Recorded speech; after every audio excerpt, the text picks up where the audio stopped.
Good morning. You've made it. Congratulations for getting through the party last night at Microsoft. How was it? Was it all right? You guys have fun? Well, we're excited to get our final day going here. We're starting it off with the best people in the world. I will let Mike Mayer introduce them. We have a couple of announcements. First of all, we are in the Computer History Museum. So if you didn't know that, there is this incredible exhibit downstairs, and the curators of the museum emailed us last night and said anybody that wants to go to it, if you've got a wristband on, you can get half off. It's like really long. It's like an hour if you walk through, an hour and a half if you look at everything.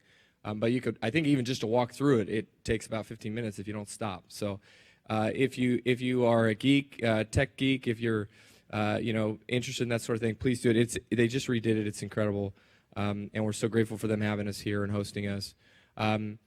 Other things about today, this evening, we will close with Jessica Livingston from Y Combinator. And then afterwards, Braintree will be hosting a cocktail hour for us from 4 to 5, just right out here in the main area. So please stick around for that. And if we don't do Startup Grind in your city, if you have seen anyone wearing a jacket and you think we should, please talk to them about it. Learn what it's really about. Don't listen to the marketing crap that I always talk about of how great it is. You can talk to people that are actually doing it. And we'd love to do it in your city. But let's give a big round, welcome. I don't know if you need to get out of your seats for Mike Mayer, but it would be nice, but you don't have to. Our chapter director in Philadelphia, who will kick this off. Here we go. Good morning, good morning. What is up, Silicon Valley? Welcome to day 3 of the Startup Grind. You're in the right room. My name is Mike Mayer. I'm the chapter director for Philadelphia. Former naval officer, entrepreneur, founder of a venture-backed co-working space and real estate technology startup. You guys aren't here for me, though. You're here for some awesome evidence-based entrepreneurship from Jim Hornthal and Steve Blank. So let me tell you a little about Jim. Jim is a serial entrepreneur, investor, professor, graduate of Princeton University, MBA from Harvard. He took Preview Travel public and then initiated a merger with Travelocity. He is a co-founder of Zignal Labs, and he's also co-teaches and professes the Lean Launchpad course at UC Berkeley. Speaking of Lean Launchpad, we have the thought leader himself, Steve Blank, serial entrepreneur, author, 20-year industry vet, founding over 8 companies in high-growth technology space. Steve co-authored the Startup Owner's Manual with Bob Dorff, also wrote the 4 Steps to the Epiphany, founder of the Lean Launchpad course, and Steve was named by Forbes in 2013 as one of the top 30 most influential people in tech. Big entrepreneurial hero of mine. He's also a military veteran like myself. So without further ado, please get on your feet and welcome Jim Hornthal and Steve Blank. Thank you. Thank you. All right, thanks. If you're tweeting, #StartupGrind. Great. So for all of you, the interesting talk is Dave McClure's in the other hall. You might want to go there. But thanks for coming. And Jim? Good morning. You fought the traffic and won. That's really a big deal. Thank you very much for being here. So this morning, Steve and I get the opportunity to have a little friendly conversation with you folks listening in and towards the end contributing your questions. And the one thing I want to make sure we started with was a common ground. So Steve, as people think about lean t-shirts, lean hats, lean tattoos, let's set the ground at 0. And if you wouldn't mind walking us through briefly how you've envisioned and have practiced the whole lean movement and what it means to you. Sure. I mean, lean has become for all of you, how many of you heard of lean, right? I mean, yeah, it's like tattooed on everybody's shoulder by now. But there are different definitions. Eric Ries has some, I have some, Osterwalder has some, others. Just for the sake of this conversation, which is going to be about something we're pushing the envelope with, which is evidence-based entrepreneurship. I thought I'd share with you some common maybe words that we could use. So for me, lean starts with this notion of framing all your hypotheses. And you can use anybody's way to frame, but the best way we've figured out how to do that is a guy named Alexander Osterwalder came up with something called the business model canvas. And Osterwalder managed to take 450 pages of someone else's textbook and put it on a single slide, which for me, for both an entrepreneur, for somebody running corporate innovation, for an investor, seeing a business model canvas which basically talks about who your customers are, what are you building, who are you building it for, channel, revenue, partners, resources, activities, and costs is pretty great. But the other piece that was missing, and that's the piece I kind of developed, was called customer development. Customer development says, glad you have all these hypotheses about your startup. All of them are probably wrong. And while you're a great entrepreneur and passionate, there are no facts inside your building, so get the heck outside. And let's go test those hypotheses, and let's go test them with some kind of agile methodology. We want you to actually build your product incrementally and iteratively, and so we can actually test not only hypotheses about customers and channel partners, but whether they like your product, because the core thing we're looking for first is to test two of the main hypotheses. Is what's your value proposition, fancy word for what product or service you're building, and whether customers love it. And those two things are called product market fit. And those are two of the many hypotheses you need to test. The sum of these three things, business model design, customer development, and agile engineering, is what we call the lean startup. What's really interesting, and Jim, you kind of were helping me write this, is that last May, this ended up on the cover of the Harvard Business Review. And so now it's not only for startups, but large corporations are now kind of talking lean startup because HBR has sprinkled their magic fairy dust on it. And if you all want a free copy of that HBR article to send to your bosses or friends, go to steveblank.com, click on the HBR article icon on the right, and you can download it for free, at least for the foreseeable future. Until they take it down. Until they take it down, Right. right, until they find. By the way, the HBR told us it's the third most downloaded article ever, which meant it's probably the first, it's probably the first most stolen article ever, because it says do not copy, which is a great way to get an average of 5.6 copies per, So Jim, does that answer your question? Yeah, no, that's great, Steve. And the other thing that's a big idea, to use a Steve Blank phrase, is when you're an entrepreneur and you view these as hypotheses, it's so much nicer to fire the hypothesis versus fire the entrepreneur. Yeah, that's kind of interesting, because in the old days, what we would do is, build the product, alpha test, beta test, first customer ship, launch the product, the VP of sales you'd have hired, try to meet the plan. And what would happen is, first board meeting, everybody high fives the VP of marketing, great launch. Second board meeting, you turn to the head of sales and ask her, how we doing to revenue? And she says, great pipeline. None of you are laughing. That means we're not making the plan. Right? This would go on for a couple of months, if not years. Then finally you fire the VP of sales. New VP of sales comes in and says, dumb strategy. Right? Okay, they now do their strategy. That goes on for another 6 months or a year. Who do you fire next? VP of marketing. Right? And then we would keep firing executives till finally we fired the CEO. Never once realizing that every time we were firing an executive, we were actually pivoting. It's a big idea. We used to pivot by firing people. Now, the whole lean startup says, why don't we fire the plan first? Why don't we just assume that early stage ventures, whether they're inside a company or outside, go from failure to failure rather than success to success? And at the end, it might be the people, but it's probably more than likely your hypotheses about some of the key elements of your business model was wrong. Right. So, Steve, one of the differences you'd make is between faith-based entrepreneurship and what you're calling evidence-based entrepreneurship. I think if I know the slide well enough, there's something coming up that might also. So one of the interesting things is, how many of you tried the lean startup at home? How many of you actually tried to implement this? I kind of think of trying to actually do a lean startup is kind of like going to IKEA and it looks great at the store, and then try to implement, build the furniture at home. I always have like extra legs on the chair or something when I'm done, or 50 extra screws. It turns out the theory versus practice is actually a large step. And so one of the interesting things we did was actually try to build a common methodology. And we've actually done this with taking the lean startup and building an evidence-based methodology in the form of courses, classes, and other activities that actually has a couple of components. One is, it's all about hypothesis testing. We run experiments and we get a ton of data. And then we kind of have mentors in between. We teach classes on this at Stanford and Berkeley and UCSF and Columbia. Just FYI, the U.S. government has adopted this. The National Science Foundation adopted this as a class about 2 years ago. It's now probably the third largest incubator in the United States running this process. And so we've gone from lean theory to lean practice, and we're also teaching it inside of corporations as well. The challenge that people deal with, Steve, is they'll come to you and saying, I've got so many opportunities to pursue. How can I possibly figure out and prioritize the ones that are the most relevant and the most useful? So you're saying this actually works for the large corporation as well as the garage startup? Yeah, it works for, the surprise was, in the last 5 years, there's a new title in large companies. Anybody from large corporations here? Anybody? Oh, good. You could admit it. It's okay. We'll let you in here. Actually, because you probably have this title.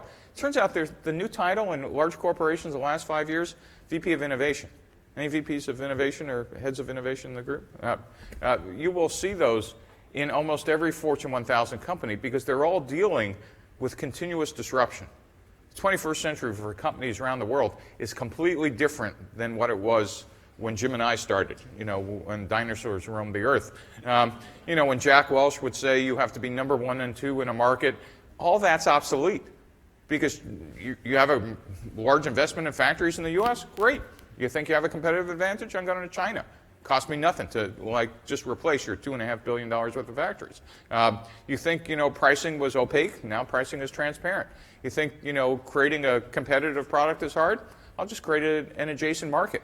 That is, existing corporations are dealing with continuous disruption, which means they have to deal with continuous innovation. And corporations don't have that DNA. And what does that have to do with you? Well, it turns out companies in the U.S. and worldwide are looking to startups for new innovative techniques and strategies. And that's the first time that's ever happened. Startups used to look to companies for organization and strategy and how to write a business plan. And now for the first time, companies are looking at how do startups build things. So one of the things that Steve and I got to experience with the National Science Foundation, it's a program that takes some of the top scientists in this country, the most brilliant men and women doing great things in the lab, and they know the scientific method, but they practice it with Bunsen burners, beakers, and test tubes. And it takes them, 3 weeks, Steve, before they realize that products, markets, and customers are also subject to testing as well. And when those light bulbs go off, greatness has the potential to emerge. And so it's kind of a fun process to participate in, to engage in. But what's different when Steve says teach, my paradigm used to be the sage on the stage, giving the lectures, you take the notes, you take the exam. And the methodology Steve's created is much more of a guide on the side, that the work's done by the teams are presenting, and the instructors are actually entrepreneurs and investors.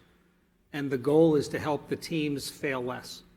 And so one of the things that I've experienced in the investments in the companies I've been involved with as well is the goal is to help startups fail less. It sounds like that's the same as succeed more, but it's really not, is it, Steve?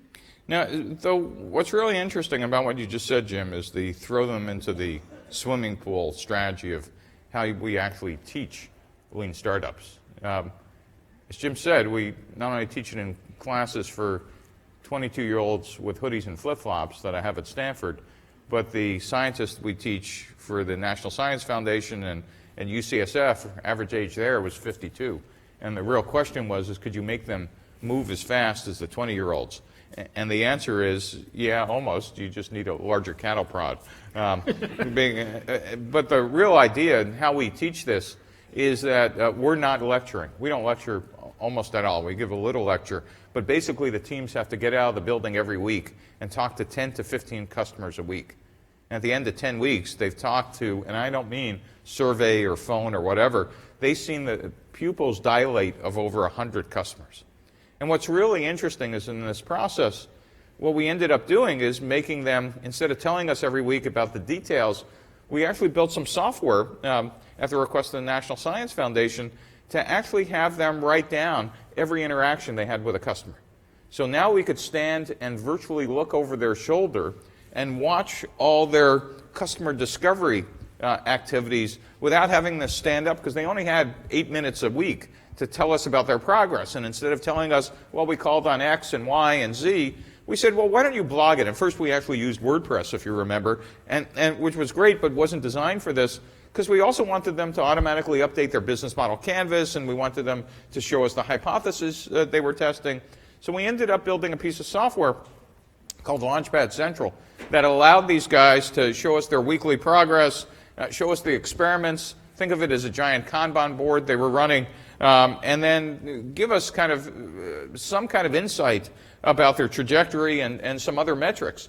And what was really interesting is this is what a whole set of teams look like. You know, we have sometimes we're managing as many as 50 teams at a time across the country.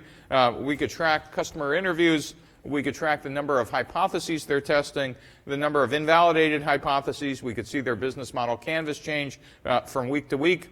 And we could track all the hypotheses, and it all adds up in a scorecard. And things got really interesting after we got all these data from a couple thousand teams. Yeah, I think, Steve, we looked last night. I can't remember the exact number now, but there were over 3,000 teams, 70,000 hypotheses.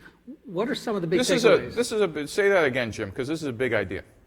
So what's happened in the last little over a year and a half now is while there's tens of thousands of startups, about 3,000 have actually engaged in this practice and allowed some basic metrics to be aggregated. And from that, we've got some pretty big learnings. Yeah, so we're running a giant science experiment out in startup land. And we really haven't told too many people because we've been collecting the data. But a couple of thousand teams, we now have data that have essentially allowed us to instrument the progress along the lean methodology of thousands of teams, some of them just teams like you and startups as individuals, a good chunk of them in programs like Stanford and Berkeley and Columbia and National Science Foundation, another chunk inside of large corporations, another chunk inside of incubators and accelerators that are using this software as well.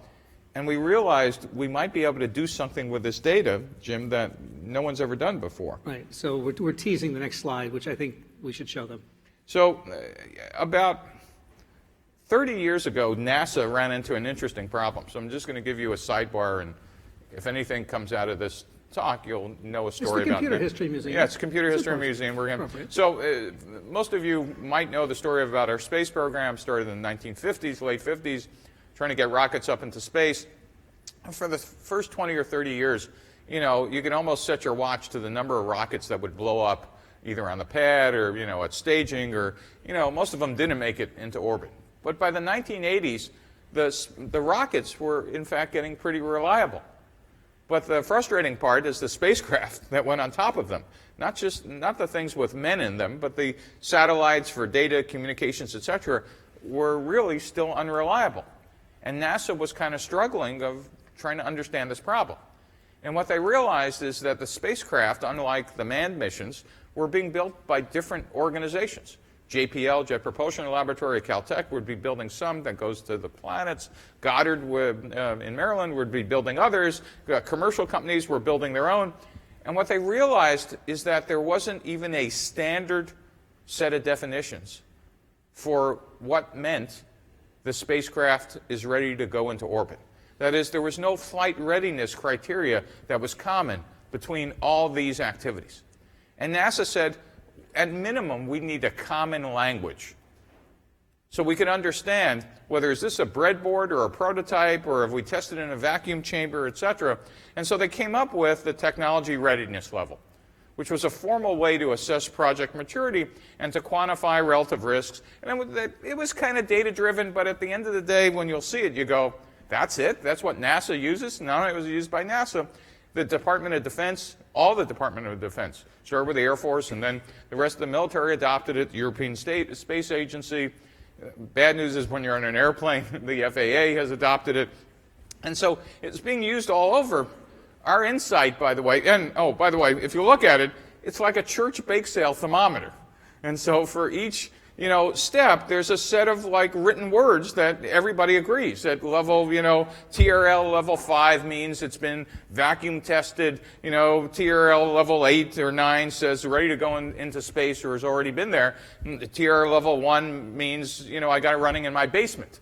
And this is just the common language now used by all NASA, DoD, and FAA programs. And so you might be going, what the heck does this have to do with the lean startup and evidence-based entrepreneurship? Well, I want to get you back to, remember that last couple slides that showed us collecting all this data on these thousands of teams? I said, well, wait a minute. what if we actually started thinking about this for startups? Startups either in the wild, like startups here, or internal startups inside of large corporations. Because right now, the common language in boardrooms and in corporate incubators is great font, or boy, they had a great voice in that presentation, or boy, that was a slick demo. Or even more so, did you see his white socks? Can't be a great entrepreneur. Or maybe, hey, white socks, must be a great engineer. I don't know. But in any case, there really has never been a set of common heuristics to think about how we might measure and think about startups. So we thought, now that we have data for the first time that we've never had, we could do an investment readiness level thermometer. It's a big idea. We think we can actually take some data about trajectory, velocity, and evidence that early stage ventures are giving us and come up with something kind of interesting. That is a parallel to the technology readiness level we call the investment readiness level. And on the left, you can see all the NASA characteristics for, is your spacecraft ready to go into space? Now think about this. I don't know if you could see the words on the NASA technology readiness level, but it says, basic technology research, do we have research to prove feasibility? Are we in technology development? Are we in technology demo? Is the subsystem been tested? Are we ready to fly? I think we could do the same thing with early stage ventures. And the reason why is we now know why startups fail. We don't know about the teams melting down or someone, drugged out or someone got burned out. But we do know that startups don't fail because, you didn't have the right font or you didn't give a good demo. We typically know that, you failed to get product market fit, or your cost of acquisition is higher than your revenue forever, or some of the other basics that we can now go through a checklist and see how you're doing in this process. So, paraphrasing. Sorry, Steve. what was the question, Jim? Well, the question was, that was actually really important to lay the foundation. It's the idea of going from faith-based, evidence-based entrepreneurship. And I think what we're seeing is that companies will often overestimate their investment readiness level. They'll think they're in execution mode. Into the large corporation. So what's interesting is this whole methodology is actually a diligence platform, I think, with multiple dimensions. One is the team self-assessing, is this worth their time? Because the biggest investment, from my perspective, is the talent of the team. I'm assuming you'll get the money. And so what Steve's, I think, enlightened a lot of entrepreneurs with is a deeper understanding that light at the end of the tunnel, in fact, is an oncoming train, and it's up to you to get out of the tunnel and move on. Right. In fact, Jim, you just raised a good question. I won't beat you guys up with any more slides. For those of you who are entrepreneurs, this might be a great self-assessment tool, but better, you just ought to know, I believe, what's coming at you from investors in the next 5 or so years. Actually quite helpful, I think, for teams to kind of back up and go, yeah, we've been running around a lot, but how are we doing? And oops, we're not making much progress. So evidence-based entrepreneurship leads to evidence-based investing. We've already seen teams, Steve, open up their Launchpad Central assets to potential investors who can see all that they've done, all the interviews they've made, all the pivots they've made. Steve, 3 things I'd like to get to if we have time. One is, what's the problem with Demo Day? Yeah, so any of you been to a Y Combinator or Techstars Demo Day, or been in it? In 2005, I think Paul Graham radically changed the world of entrepreneurship 9 years ago. Basically, brought order out of chaos. It was a huge, huge step up, and basically gave a methodology to what was simply, a fire drill. Focus on product, focus on funding, focus on demo, focus on whatever. But the end result is a culmination of essentially a parade in bikinis of entrepreneurs. It's like a beauty contest for you guys. You got 2 minutes. How well do you parade, and how well do you demo? And I think that it does a disservice to both the entrepreneurs and the investors. Meaning, if all you've been doing is building product for the last 10 weeks, I think you failed. At least you're doing anything I teach. What I'm really interested in is the entire part of your business model, which is a lot more than just building the product. So when we do a lessons learned day versus a demo day, We want to see your velocity and trajectory about all the parts of your business model. Listen, if you've talked to 100 customers, your lessons learned slide are going to be very different than a bunch of engineers sitting in the room who've built a lot of code, but talked to their mother and their roommates, and that definitely affects the kind of validity of whether this is a viable investment or not. So on that point, Steve, I think we had about 50 teams wanting to be part of that UCSF cohort. Two-part question. We actually had 78 teams who wanted to get in. Sorry, I'm wrong. We had 78 teams. That's what I meant to say. So the two-part question is, what did they have to provide as a sign of interest? So to get into our classes, whether we run as an incubator for UCSF and NSF or as a class at Stanford and Berkeley, the application form is a business model canvas. And the teams go, well, what the hell is this? And we go, thanks. Now on your nickel and your time, you're going to go read up on it. Here's all the resources you need to do. And you need to actually articulate and break apart, not you got a great technology invention or you think this is a problem to solve. I want to know your hypotheses about all the parts of your business. And it's okay, there's no right answer, but I want to know your team can actually think about just more than code. And if all it could just think about is code, then I just think, why don't we, in fact, get you a whole team which can complement your coding and technical skills. So to continue the question, they give you a canvas, they give you a little backgrounder, they give you some competitive view, and then we go through a series of 10-minute speed dating with each team. Right. What are you looking for? Yeah, here was the biggest surprise, because I've now been teaching this after being an entrepreneur for 20 years. I've now been teaching for the last, gosh knows, 14 years now. And I used to take people in my classes and these incubators with the best idea. And yet, half the time, by the end of the class, they'd pivoted into something that was substantively different. Yet I was accepting people who had the best idea. Yet half of them, let me say it again, were ending up with something different. And the ones that were actually doing worse were the ones who really weren't committed and passionate. And what I realized was I should have been looking at the ideas, but what I really should have been looking at, and I think Y Combinator and Techstars kind of know this, but it took me a while to understand it as well. What matters most is the team. Is I want an agile, tenacious, resilient, curious team with a great idea.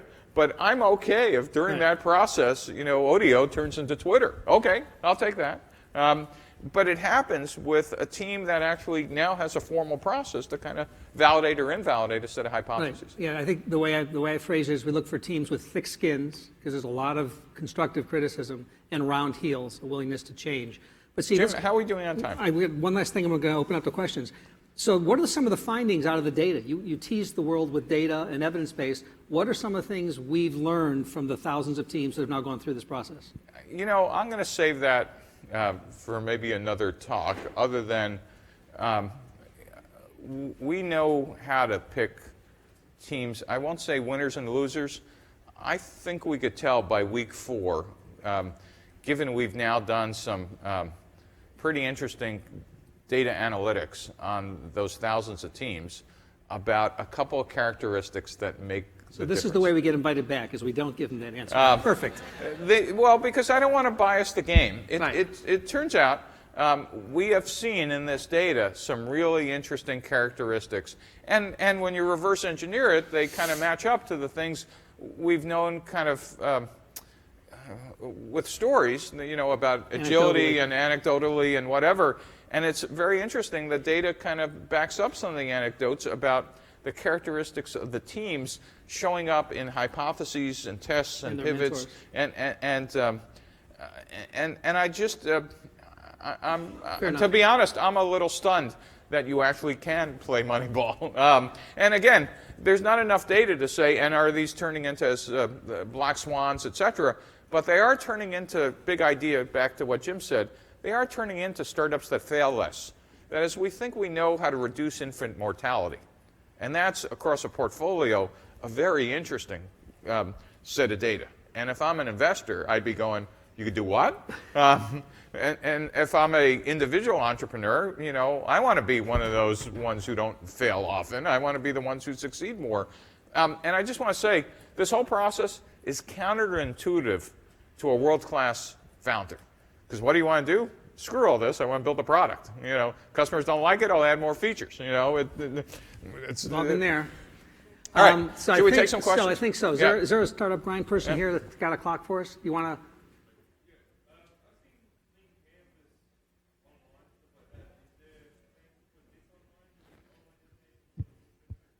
Yeah, there's a piece of software, full disclosure, Jim and I helped a company called Launchpad Central. That is, you go to launchpadcentral.com, you could, Play around with it. Play around with it and look at it, etc. But it requires a methodology that, it's kind of like horses and jockeys. No horse wants a jockey, but they sure run a lot faster when they got one. No founder by themselves wants to have to tell you about all their customer discovery interviews. I mean, why should I do that? I'm too busy running the company. Well, the only reason they should do that is now it's a condition of the money I'm going to give you. Oops. But if we do that, we actually know it's kind of like actually good for you. So that's the answer to part of the question you asked and part of the question you didn't ask. Other questions? Front row? Yeah. Two-part question. First of all, can you talk a bit about the role of competition in startups? Because that's something that wasn't a factor before. I'm going to give you this mic so everyone can hear. Yeah. 5 minutes. Can you talk about competition in startups? Because that wasn't a factor before. It's starting to become one now as the niches and the cake starts getting divided up. And secondly, for hypothesis testing and the business model canvas, where does that leave the sort of serendipitous Steve Jobs type character who comes up with something that the world didn't know it needed? Let me answer the last one question first. Because I think Apple PR has done the world's worst job for entrepreneurs and make Steve Jobs sound like some guy sitting in a lead-lined room with lightning bolts coming out of his head while he was sitting in a Zen Lotus position. It's great for PR, and so let's just start with, of course, Jobs was probably one of the best natural instinctual entrepreneurs. Edison, Disney, the guy who did Polaroid, Edward Land, etc. So he's in a unique pantheon. But I'm just going to tell you a funny Jobs story. Is that the third Apple store to open was in Palo Alto, and Jobs lived a mile in one direction, and I lived a mile in the other. And so when it first opened, I would see him in the Apple store about once a week. And no journalist ever asked when they saw him there, as well as, you think Steve Jobs couldn't get a computer delivered to his house? So like he was at the store? What do you think he was doing? He was actually observing customers. Jobs had a great instinct for customer discovery. But it brings up a bigger issue, and I'm going to give you the short version. Steve Jobs was great at creating new markets versus other entrepreneurs who are great at entering an existing market. An existing market defined by it exists. What are the characteristics of existing? You got competitors. You got users who could tell you the name of the market. Those users who could tell you the name of the market could tell you the basis of competition. I need faster stuff. You could do customer discovery with them, and they will tell you how to enter the market, what features to have, pricing, etc. In a new market, what do we know about a new market? Nothing. In fact, I'm a visionary. And in fact, one of the key characteristics about a visionary, because I used to love new markets, is that half the time you're actually hallucinating. You're not a visionary at all. You see, stuff that just isn't there. And the type of customer discovery you do there is very different, but it is customer discovery. What you need to do, and what Jobs was great at, and visionaries are great at, is you could understand what the day in the life of the customer is going to look like when there's nothing there now. You need to understand what it's like today, and that's where discovery matters. But then you need to envision, what's the day in the life of the customer or the business or the channel or the industry going to look like when you disrupt it completely? Our current version of Jobs is Elon Musk, the best example of a new market creator. And so this distinction of, are you in an existing market, actually the refinement, existing or resegmenting an existing market, or creating a new market, or if you're overseas or you're cloning an existing market. Entrepreneurs need to ask themselves those 4 questions, because market entry and the amount of money you spend on demand creation and sales is radically different. In an existing market, you want to just take all your dollars and spend it as fast as you can in acquiring customers from existing incumbents. Try that in a new market, you might have well thrown your money in the street. Make sense? Sorry, Jim. So no, I'm saying that Steve's got a series of lectures on udacity.com that have great depth on all these topics, including this one. But this was a killer question that screws Yeah. up a ton of entrepreneurs, not understanding the distinction between the two. So join the 180,000 people? Is that the number? 270,000. Get in before you're the 300,000th person to watch them. It's a treasure trove of information and resources that'll help make you more successful. Yeah. Do we have time for one more question? Udacity, UDACITY.com, and you'll find Steve's 8th lecture. So there's a lecture series that are now part of the Lean Launchpad classes we flipped the classroom, and I just recorded them, and they're on udacity.com. There's also lectures on Kaufman's Founder School now as well. All those are free. So who has the best question? I only want the best. There he is. He's sure it is. Better be right. We're going to vote on this. If you don't think it's the best question, raise your hand. I want to thank you for this session. My name is Michael E. Parker. Just to give you a brief history, I was handpicked by Akio Toyota and sent to Japan in the late 90s to be trained by first-generation lean experts like Kurt Onaway and Yoshifumo Tanaka and different ones like that. I broke away from Toyota, started several companies, and brought lean into the service industry. I wrote a book about it called Who Said So? I brought one for you. This would be a commercial, not a question. Let's go. No, really, I'm leading to something with it. Okay. Is the journey of trying to bring lean into different industries. When you talk about bringing this into the investment area, and I can see a lot that is happening, the frustration is the real spirit of lean is sometimes lost. And so a lot of times we talk about being quick, cheap, and accurate. How do you see, with respect to the investment cycle, of how people connect from entrepreneurs to investors? Sometimes it's not quick, it's definitely not inexpensive, and sometimes it's inaccurate in terms of finding the right connections. Do you see lean? Do you see some opportunities? That's a great question, Yeah. and actually is. And if I could just play it back, I think the question was, Steve, this is great theory, but how's the investment community going to play in this? And what's really interesting, and for those of you who haven't seen Dave McClure at work, who unfortunately is in this parallel session, is an example of what's going on in the investment community. The least innovative people in Silicon Valley are the investors. Period. Big idea. Because if they were innovative, they'd be entrepreneurs. It's kind of like, think about that for a second. It's kind of like, market researchers are awesome at predicting the past. If they were great at predicting the future, they'd be running hedge funds. And so to answer your question specifically, what's happened only in the last 5 or so years is that the incumbents who have run existing investment, venture capital firms, et cetera, on the whole, are going to be left in the dustbin of history. The brand names that were important in the year 2000, you could think of who they are. Very few of them are making the transition to the next generation of investment leaders. The new ones like Andreessen and Horowitz, Floodgate, True Ventures, et cetera, and pick your favorite, are not the ones that, like, people as old as Jim and I kind of remembered in the 20th century. And so I think the new ones are doing new techniques, embracing new ideas. The old guys will say, no, it's our gut, it's our experience. Yeah, well, yes, it is. But the new ones will say, yeah, it's our gut, but we got all this data. Holy cow. And they'll, in fact, be the ones that embrace this. Does that answer your question, Jim? Yeah, and scores of incubators and accelerators are now using Launchpad Central, using this methodology, transforming the way they make investments.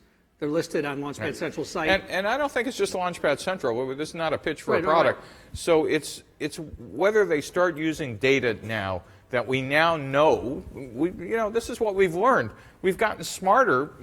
We've gotten much smarter in the last 10 years than we had in the first 50, which is really interesting. And I think it's the same breakthrough about data and information and big data, being able to collect all this stuff. And Fortune 50 companies are also running towards this kind of way of understanding the opportunities with data-driven investment. So again, investment readiness levels. It's a great question. Drive from the investor. On that note, we'll give you back your... Jim Hornthal and Steve Blank, everybody. One round of applause.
Guys, we got to get Steve off and move to the next one. That's great. So I got to get off. You can get off, or you can hang out with us. I'm gonna. All right. All right. I'm gonna stay here. So All right. Is Gil mic'd up? Is Gil mic'd up? You're all mic'd up, Gil? I'm mic'd up. All right, let me introduce myself before we. Yeah, we're running a little behind. So you're all mic'd up. You don't need a clicker.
All right, we are behind time. If you would, please find your seats and we'll get started.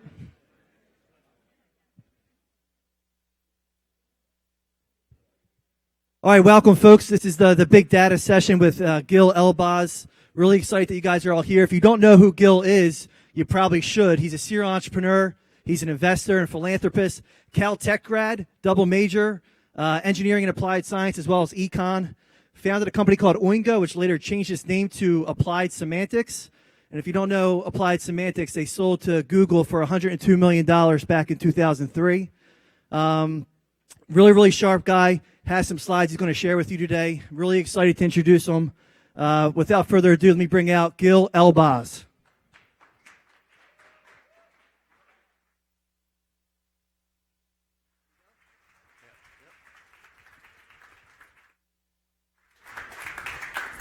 Oh, thanks for the intro. This is great. Where's the deck's going to be? The slide's going to be back there. Yeah, thanks a lot. I'm Gil Elbaz. I'm the founder and CEO of Factual, and really we're very excited to have this chance to talk about what I view as a mobile revolution enabling just tremendous opportunities in big data and accessing streams of information like we've never ever imagined. So. Just make sure I know how to use the clicker.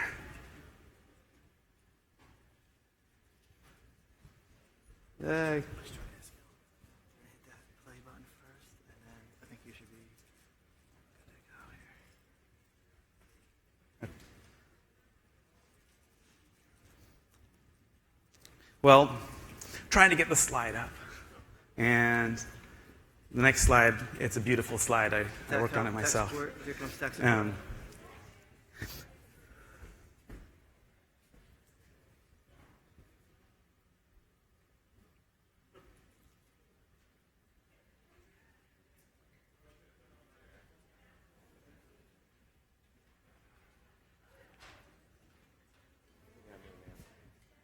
Can you do it from the back, and I can just signal next slide?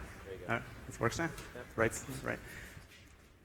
Yeah, so we hear the headlines all the time. We hear 400 million snaps a day on Snapchat. These numbers are pretty amazing in terms of the amount of sharing that's happening on this mobile platform, and this data is getting, it enables all sorts of new types of business. But the thing we hear less about, and I think it's actually a more explosive category, is a more passive sharing, but an explosive amount of data collected by sensors on your devices. And increasingly, we're seeing more devices out there packed with more and more cheap sensors that are going to be doing things you just can't imagine. So if you think the world of big data is big today, it's going to absolutely explode. And I've loved data. I've been literally a data addict as far back as I can remember. I loved getting dropped off at the bookstore in the reference section. This is pre-computers, before I had ever seen a PC in the late 70s. I don't know if that made me the most interesting kid on the block, but I was happy being able to look up in encyclopedias and reference books and see charts like this. This kind of predates me, I think, but it was a nice picture. But I did like weather almanacs. You could always pick that up in the grocery store.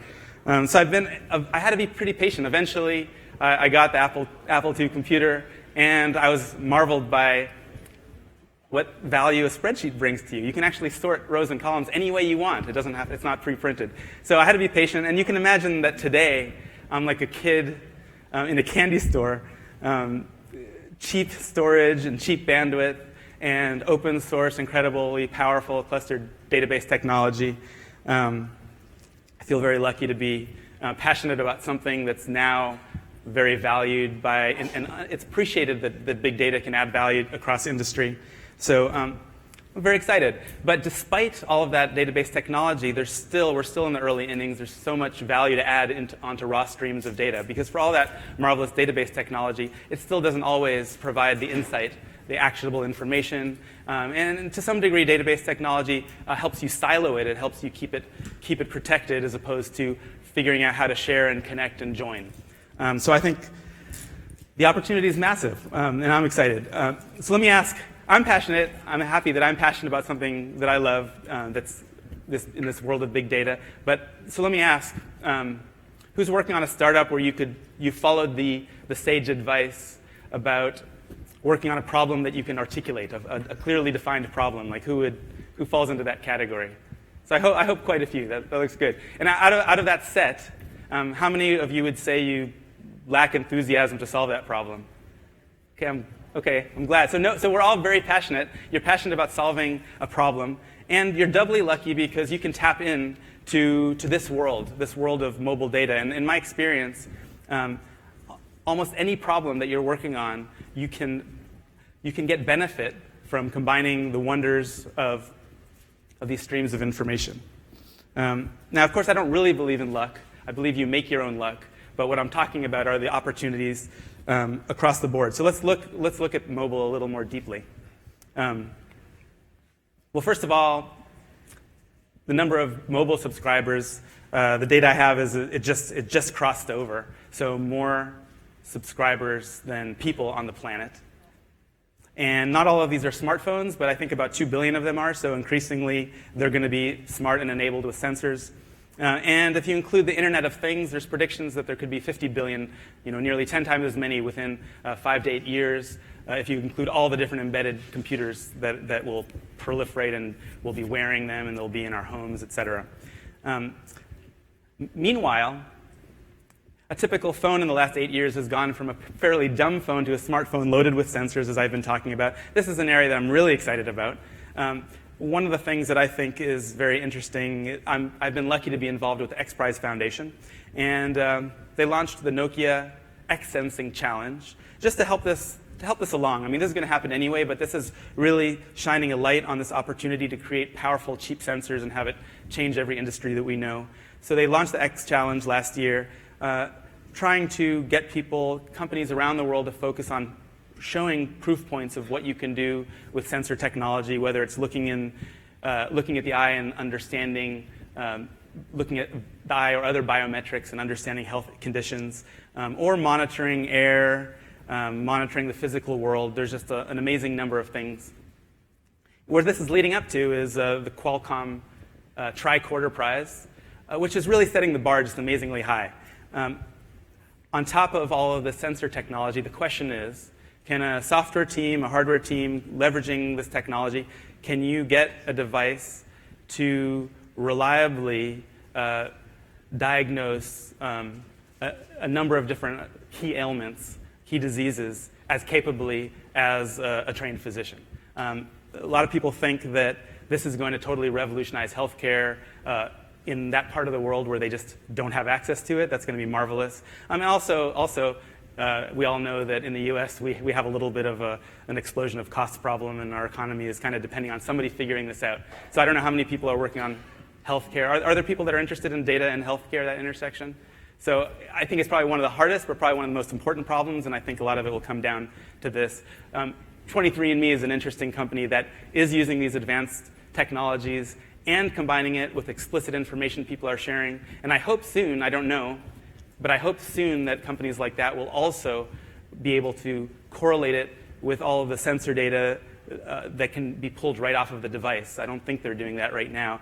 And ultimately, it'll just be one of the most interesting pattern discovery problems that I think will prove incredibly valuable.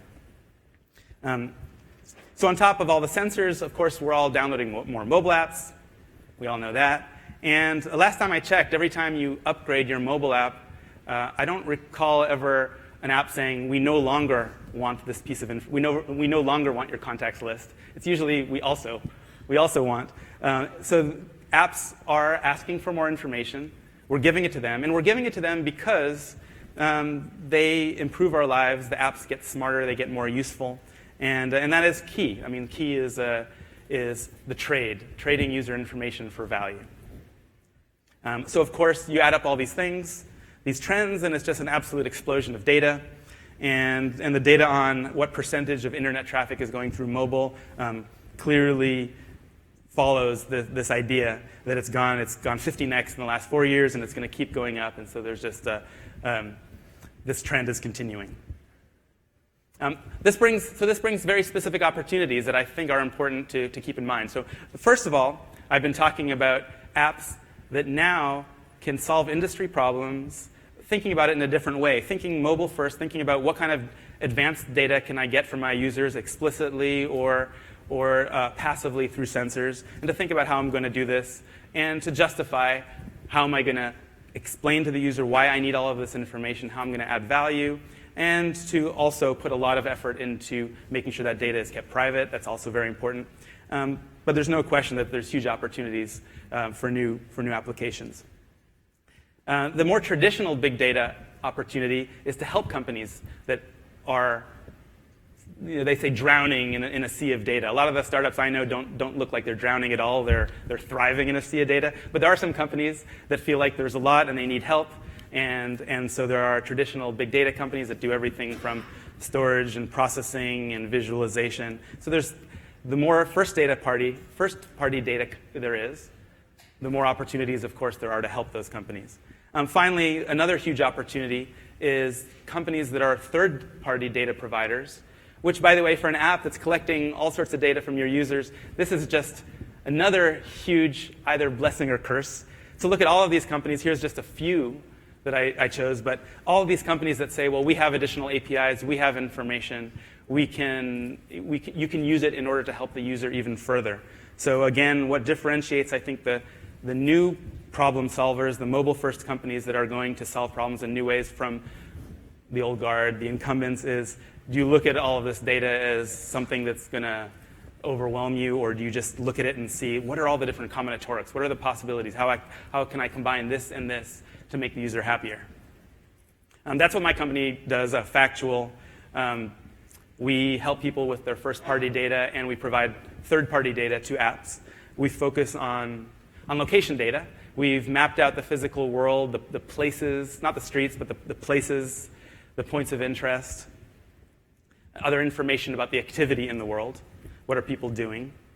And then this is something that we're helping apps with. So apps, they have the GPS sensor. That's what we're focused on. The GPS sensor will track location. Sometimes the data is noisy. Sometimes it's good. We help process all that and help apps get more value out of those dots that before you augment and enrich, they're a pair of floating point decimals. So what can we do with it? Well, first of all, we know a lot about each point on the globe. Something about the demographic data. We know where this person might be sitting. What sort of, are they at a restaurant? What kind of restaurant? What do people do at that restaurant? And that, if you're a sports app, you might want to know if your user is at the venue live watching a Warriors game. Or if you are a hotel operator, you might want to know, is my user, are they at the competitor's hotel, or are they at my hotel, or are they on the way, or are they at the airport? There's a whole host of value in terms of contextualizing the user experience. What I think gets even more exciting than this, we do this for a lot of companies, what gets more exciting is if you look at a whole bunch of locations, rather than at a single point in time, but over time. So what can you crunch? What have we discovered that you can crunch when you look at dozens of data points? What we figured out is using machine learning and training sets, we can infer and predict demographic data. What kind of person is this? Interests. Are they a golfer? What do they like to do? Where do they spend their time? And of course, we're finding that for ad networks, there's a lot of value here for targeting, but our aspirations are to have a great impact on user experience by working with apps that want to understand their users better and contextualize the user experience, no matter what that is, no matter if it's a music app or a sports app or e-commerce. I feel this personally, that contextual experiences are wonderful. I know personally that I thought it's amazing how now, today, Google Now can already predict that you're late to the next meeting or give you an updated notice that you should leave early from one meeting to the next because I've given access to my calendar and it knows the traffic, so it's pretty smart. I'm hoping that there's a lot more. I always think that no matter what it is, I always think we're in the early innings. So I'm waiting to when this app knows when it's not cold and windy in San Francisco. That happens occasionally, I think. And because in such a case, I definitely want to walk to the next meeting if it's nice and the air's nice.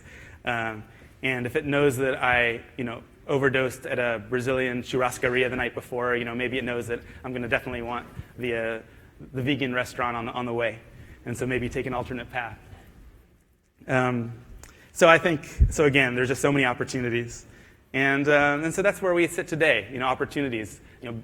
Billions of these devices just waiting for experiences to be contextualized. As I mentioned, asking for more data. Just make sure you do it in a safe, appropriate way.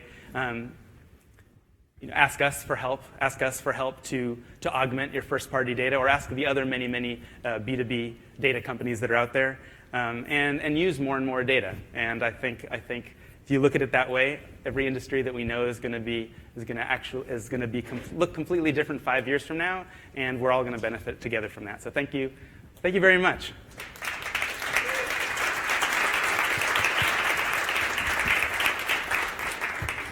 Let's give Gil one more round of applause. $27 million a day from the likes of Andreessen Horowitz.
All right, folks, we're ready to go for round two here. I'm Mike Mayer, Philadelphia Chapter Director.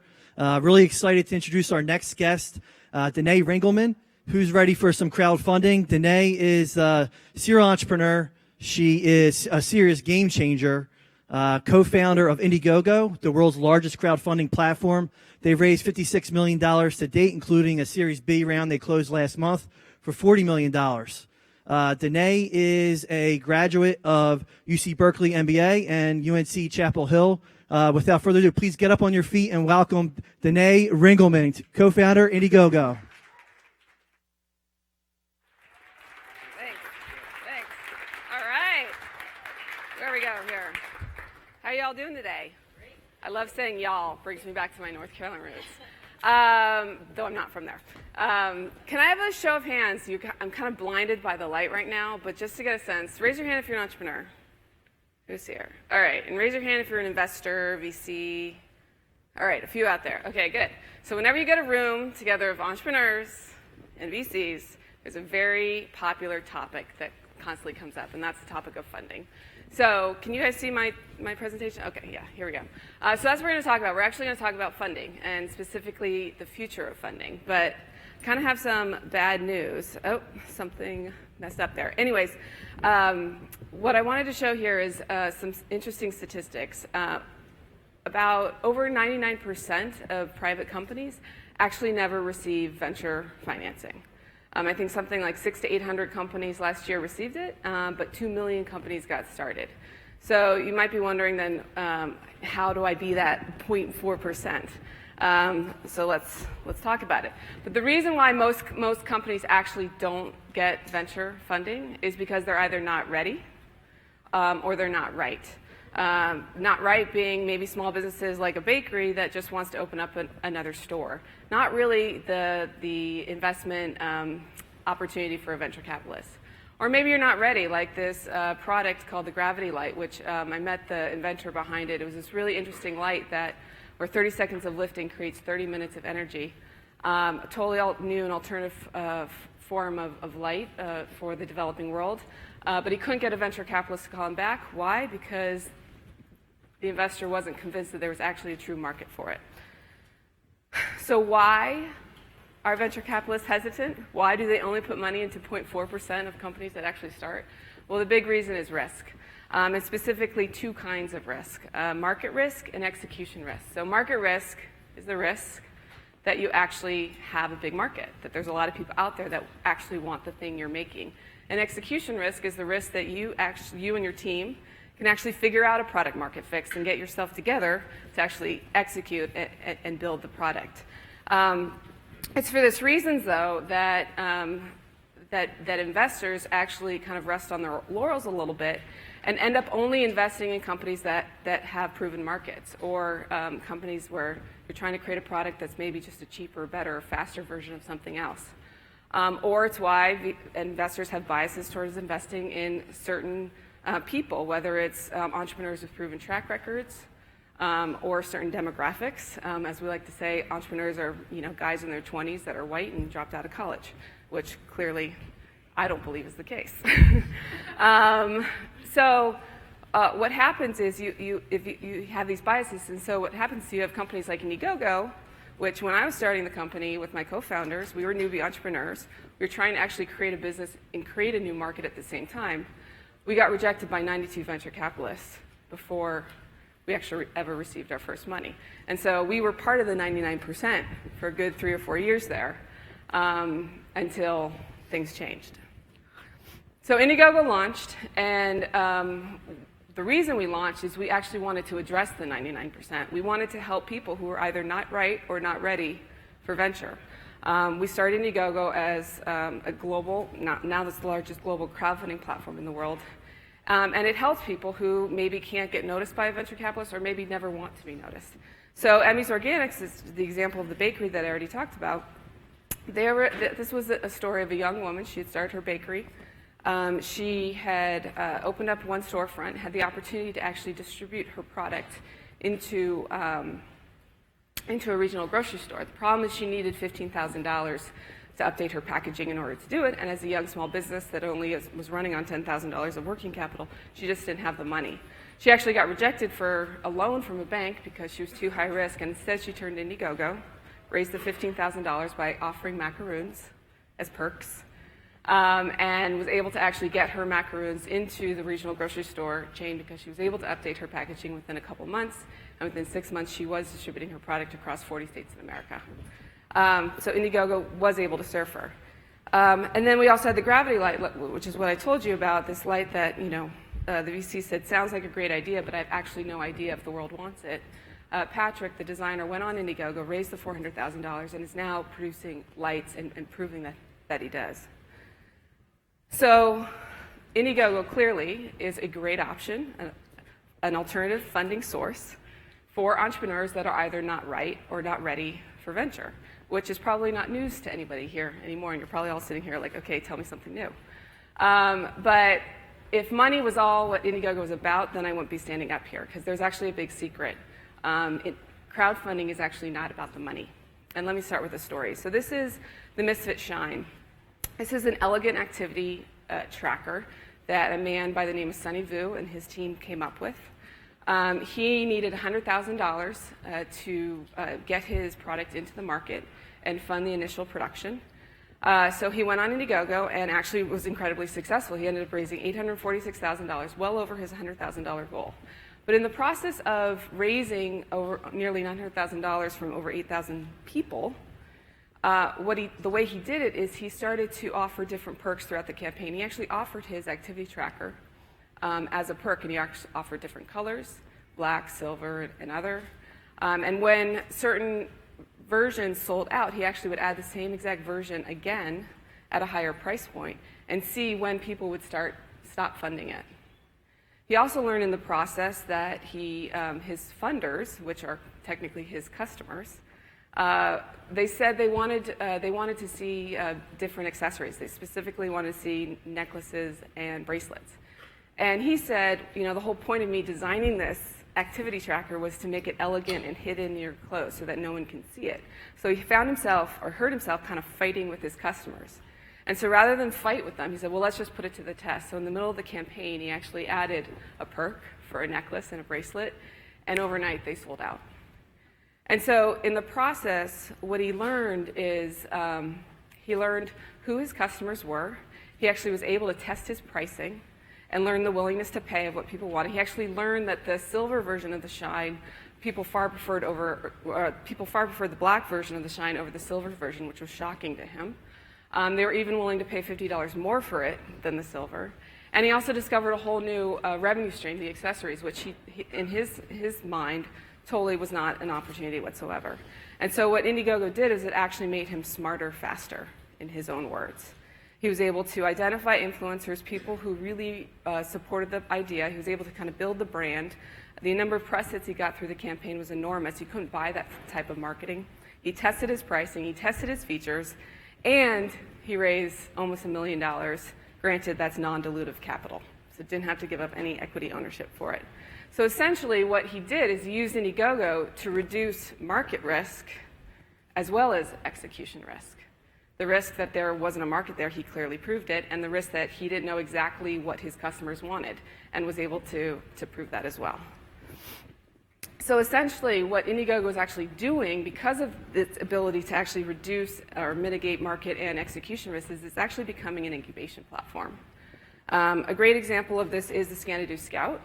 This is a campaign that, anybody watch Star Trek? Woohoo, yeah. Okay, anybody remember the tricorder? All right, it now exists because it's in Indiegogo. So the tricorder is like the first ever doctor in your pocket. It kind of reads your vital signs, et cetera. It's totally from Star Trek, and now it exists in 2014. So the team behind this, it was actually a married couple behind this. They went on Indiegogo to really prove that there was a market for this. They raised the $1.6 million by offering the ability to be a beta tester of some of their early products. And just a few months later, or within a year later, they used that to then parlay that into a larger venture round. They just raised $10.5 million from VC, all because they're able to get their start, prove their market, mitigate their execution and market risk using Indiegogo. And because of these benefits, Indiegogo is now also becoming an incredible market testing platform. So we actually had a campaign called the Kite Patch, which is this really cool patch. It's an alternative to mosquito nets, where it's a patch you put on your arm, similar to like a nicotine patch, and it emits these rays such that it makes you invisible to mosquitoes, so they can't smell you. And so this campaign actually had raised traditional financing. It had gone to Bill and Melinda Gates and raised about $100,000. But then they still came back to Kite Patch because they wanted to get smarter faster. They wanted to really understand their messaging. They really want to understand the product market fit. They really want to understand what their users wanted. And so they did that, and they ended up raising over $600,000. I forgot, I didn't mention, but that Misfit Shine that I mentioned just a little bit ago, they too used it for this reason. They'd actually raised $7 million in venture financing before they did Indiegogo. So that $1 million basically, yes, was non-dilutive capital, but it made them smarter, faster, and it essentially got them to market much more quickly and gave them the confidence that they're actually building something the world wanted. So I've been saying, Indiegogo's great. It's great for people who are not ready for venture capital, maybe people not right for venture capital. And now I'm showing you that it's actually great for people with venture capital to still use it to get smarter, faster. But now I'm actually going to say something kind of bold in that people are now starting to use Indiegogo as a way to completely bypass venture capital. So an example here is the Boo2 Edge. This is the largest crowdfunding campaign, I think, in the history of crowdfunding, which, again, is only 6 years old because we started in January 2008.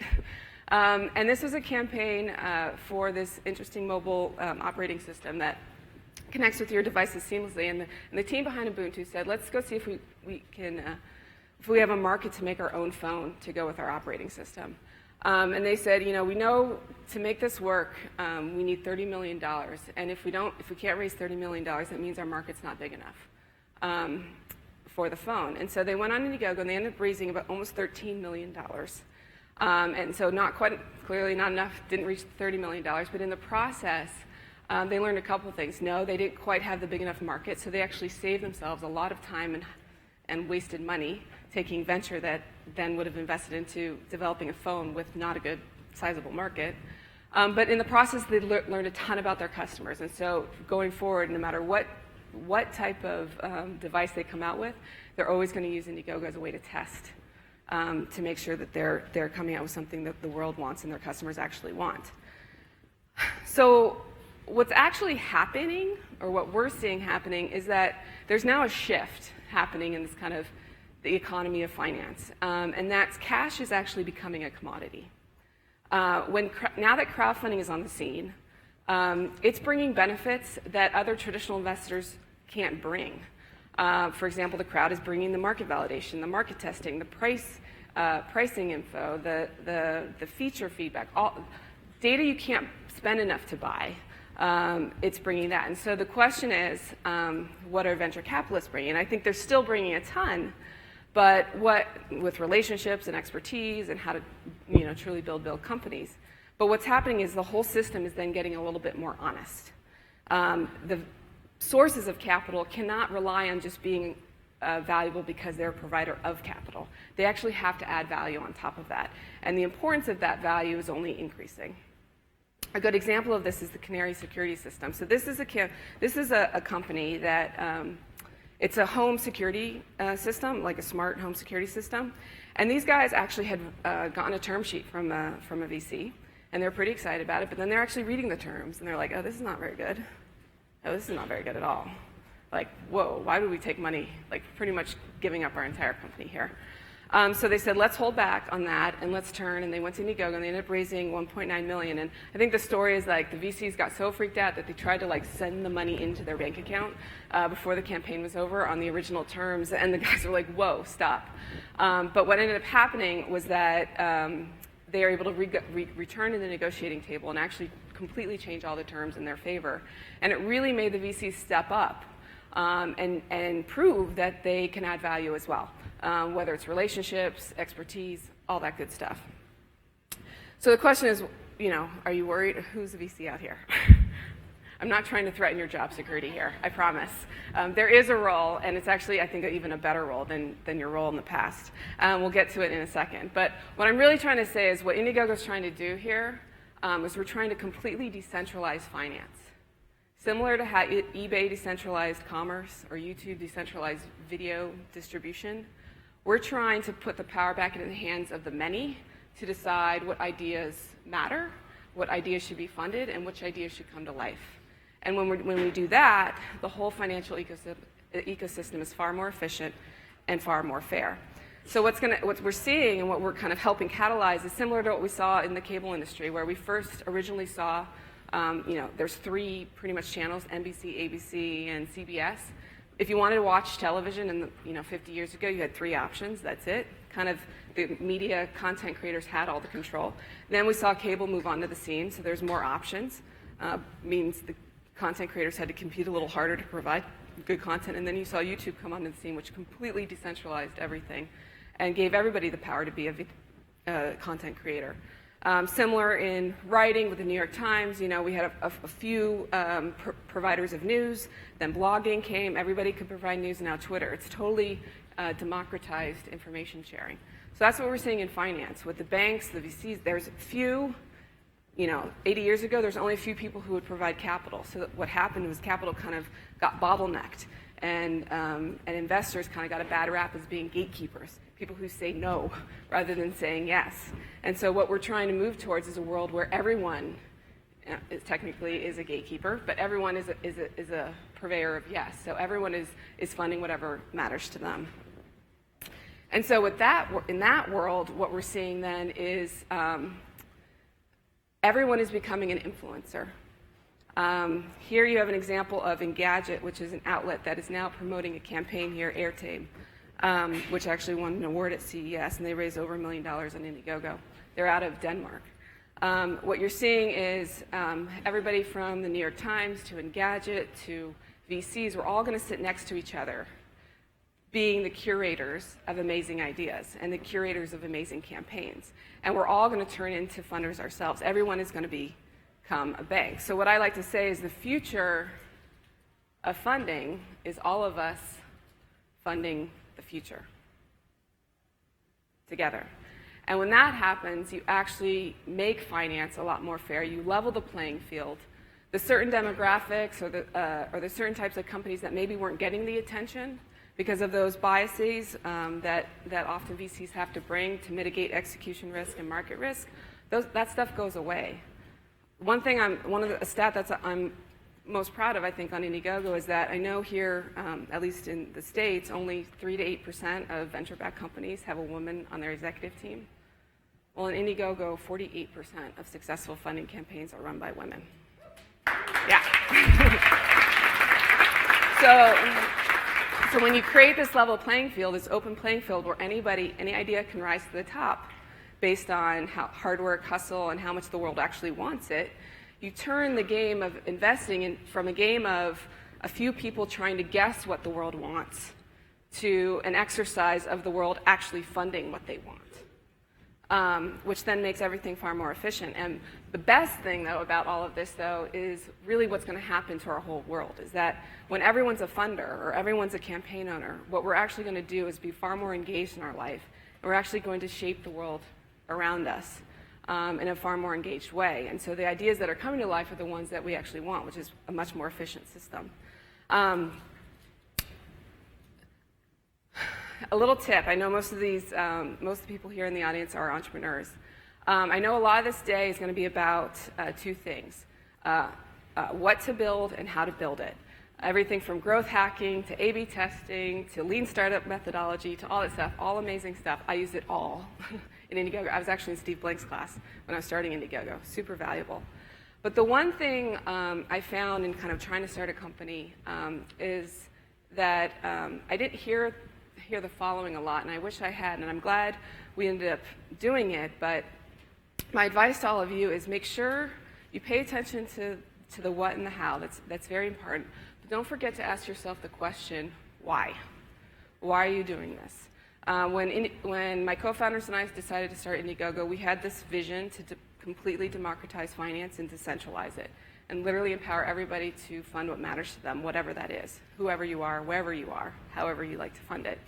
And I honestly think that it was the bringing together of the three, the why, the why, the what, and the how, that actually made us successful.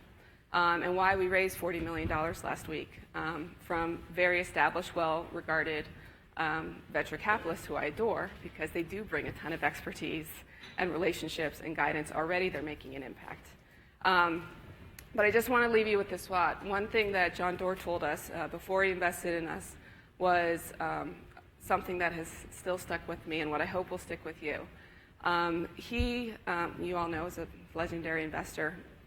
And he said to us, regardless of whether or not I have the opportunity to invest in you guys, what I want you to know is that you've built a really important company for the world. And so in your quest to start a company, to mitigate market risk, to mitigate execution risk, to make sure you've got a big enough market, and to make sure you've got a good product market fit and you've got the right team in order, make sure that you're also asking yourself why. Because I think the most successful companies are not the ones that have the biggest market and the best product market fit, but it's the ones that have that, and it's the ones that are actually building something truly important for the world. So good luck. Ask yourself why. If you haven't, don't move forward on your business unless you get clarity on that. And if you need tips on how to ask yourself why, happy to give it to you. Thank you.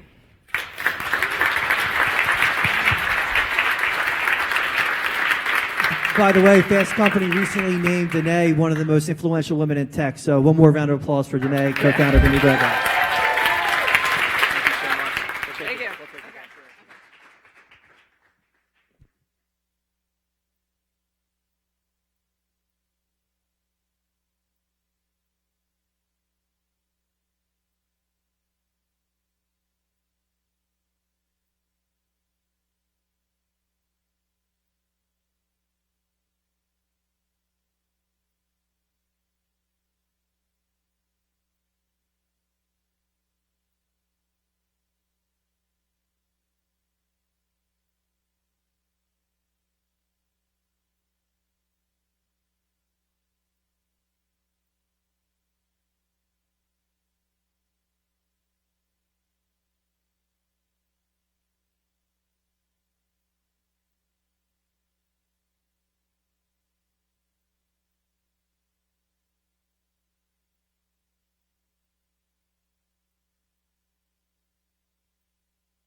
Heads up, Ariel Poehler, who was an early investor in Twitter, or excuse me, in Odeo, I should say, and a bunch of other great companies, is doing a small workshop just outside by the, hey, Kat, just outside by the registration desk. I think it's a very small room, but I think there are a few seats in there if you'd like to meet him and hear from him.